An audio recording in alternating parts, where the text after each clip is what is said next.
10 reasons why luxury fashion isn't relevant anymore. Many people feel that high-end clothing has lost its allure. Keep watching to discover the top 10 justifications. Number 1. Luxury fashion houses aren't alone in influencing fashion anymore.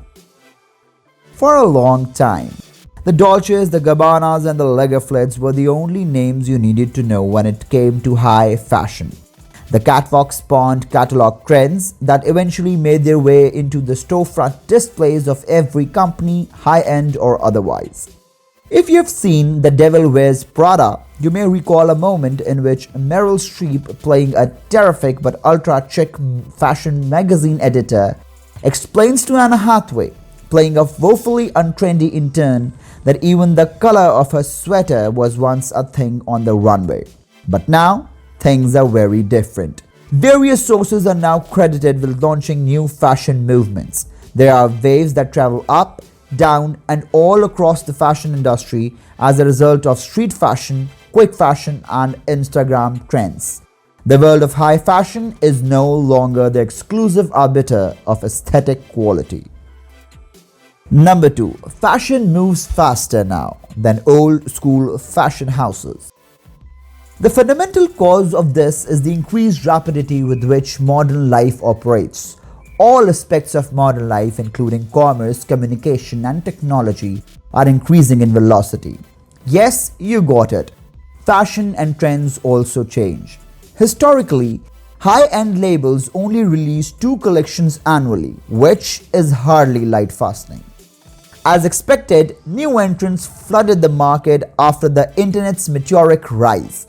A team with players who could respond to requests for a fresh appearance so quickly that the merchandise would be on display in stores before you could actually say Prada. Zara was one of the first companies to do this. They sped up to 20 collections every year, with only 5 weeks elapsing between when a designer has a concept and when the product hits store shelves. Once the shift had taken place, however, people were eager for the next round of fashions to arrive as soon as possible. Meanwhile, high fashion now had a formidable rival. It was so rapidly developed that it was aptly named quick fashion. Additionally, a short reminder, we have got you covered.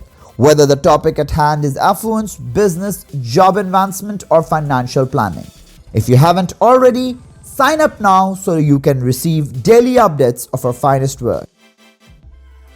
Number 3. Social media and influencers put it up another gear. A couple of decades have passed since the internet first gained widespread attention. When social media is added to the mix, the pace picks up significantly. Whether it's a new dress, bag, or swimsuit, influencers are always on the lookout for the latest and greatest to flaunt on their Instagram feeds. This is not something that comes out every couple of months or every few months. And the tempo as a whole increases. More people pay attention to Instagram these days than they do to any fashion show in Milan, Paris, or New York, in case you hadn't noticed. While the high-end labels were preoccupied with runway displays and dated advertising campaigns, upcoming labels began developing own social media narratives.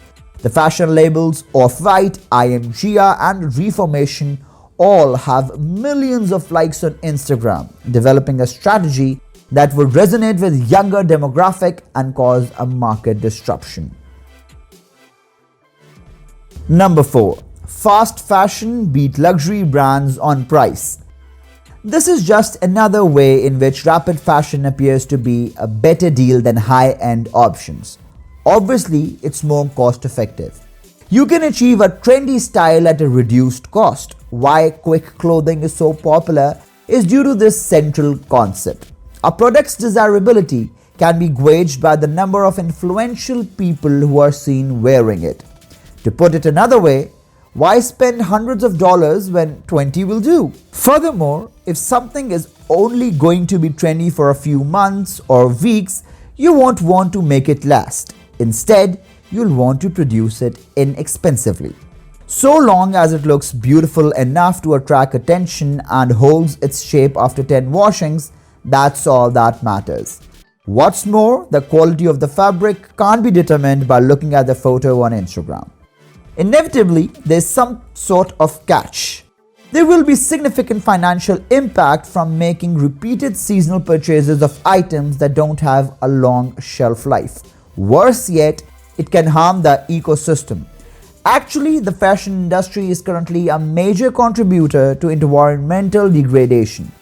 Although fast fashion is great for stocking up on the bargains, it has a major downside in that most of the items worn within a year end up in landfills. Number 5. Celebrity brands have got it on the action too. It's unusual to find a famous person who doesn't have their own clothing line these days. I'm thinking of labels like Rihanna's Fenty and Pharrell's Billionaire Boys Club. Both Kim and Kanye have started doing this. Beyonce and Jay-Z, Drake and Gwyneth, Venus and Serena, and the rest of the A-list are all here. We could elaborate further, but we believe you get the idea. Having famous people endorsing them also helps them gain a ton of publicity. In terms of style, celebrity labels can cover gamut from high-end couture to inexpensive quick fashion, and the quality is generally satisfactory, if not quite as high as the genuine luxury labels. Who cares, however, when it comes to business? People view them in the same positive light. This is yet another example of how celebrity lines are stealing the spotlight from luxury labels. Number 6. High fashion has got into bed with fast fashion. It's no surprise, given that high fashion has been undercut in the marketplace and in the competition to introduce new ideas. So, how do high-end labels get around this issue? Just combine rapid fashion with crossovers. High-end fashion's labels have strayed from their usual style. Indeed, there was an era when such a thing was unthinkable. Now, it serves as a tool for high-end labels to maintain their market share. Indeed, its effectiveness cannot be denied. Nonetheless, there is a major drawback to this. High fashion and low fashion are becoming increasingly indistinguishable to the general public. Some have been given to use the term brand infection to describe the phenomenon. The prestige of high-end product declines along with the best promotional weapon they ever had. Number 7.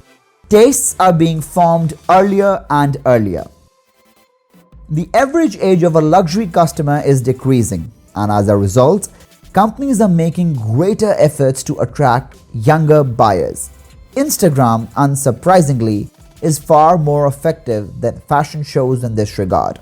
They care more about Kim and Kanye or Rihanna or Pharrell than they do about Valentina or Prada. Names like Off-White, IMGA and Reformation were brought up to illustrate how social media can be used to build a brand. These companies have millions of followers and have been causing a stir in the premium market.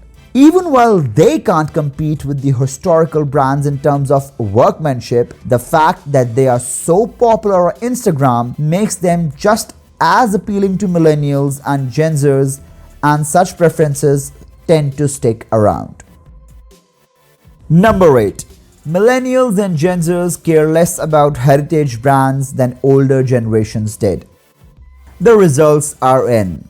A recent survey found that customers in the Millennial and Generation Z markets place less value on a brand's past and history than they do on other factors such as the brand's marketing, message, product design, and customer service.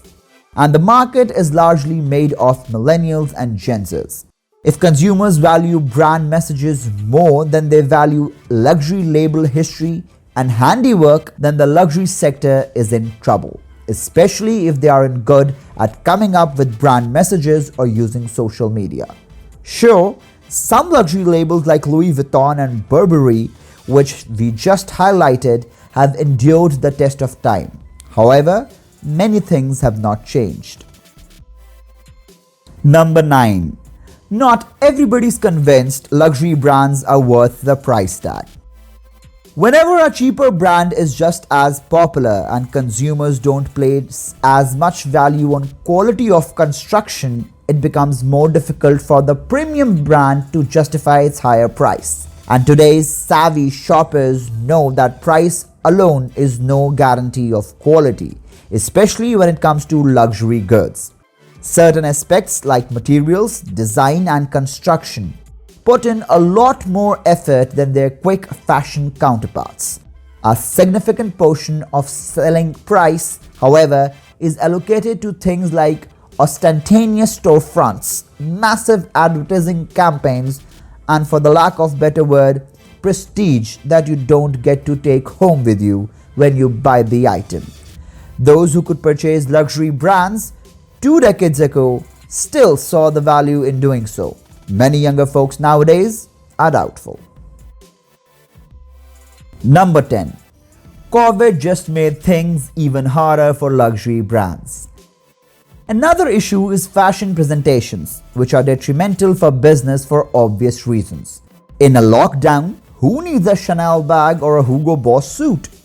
The runways of Paris, Milan, London, and New York used to be where the most significant waves were made for high-end labels. Not only has quick fashion been a threat to luxury brands for the better part of a decade, but the cancellation of fashion weeks effectively removed their primary promotional venue. That being said, the primary channels by which fast fashion and street fashion are disseminated, online marketing campaigns and social media, have not been impeded by COVID. Without a doubt, runway shows will resume. What kind of impact do you expect them to have when they do now? Now, all we can do is wait and watch what happens.